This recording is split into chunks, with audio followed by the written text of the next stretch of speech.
খুব সময়োপযোগী এবং আমাদের রাজ্যের যুবকদের ভবিষ্যৎ এবং ত্রিপুরাকে গড়ার জন্য এটা একটা বিরাট বড় একটা ভূমিকা নেবে আমার বিশ্বাস। কাজেই একটু সবাই একটু পেশেন্স নিয়ে যেন আমরা আলোচনাটা করি এবং সময় যেন আমরা যথেষ্ট পাই।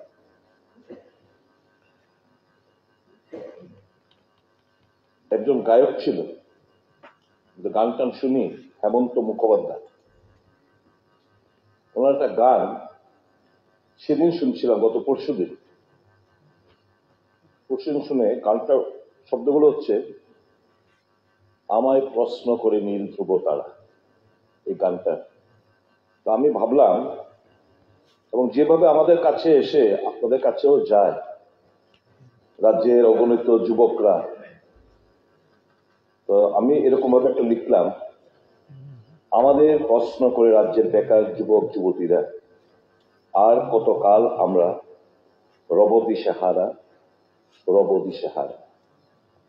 জবাব কিছুই তার দিতে পারি নাই, শুধু পথ খুঁজে কেটে গেল এই জীবন সারা। তারপর তো আরো আছে, এটা বলতে আরো সময় চলে যাবে।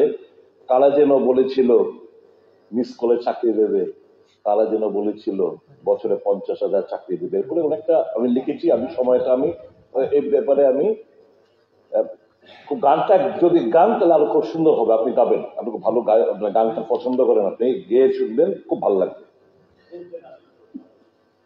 মাননীয় চেয়ারম্যান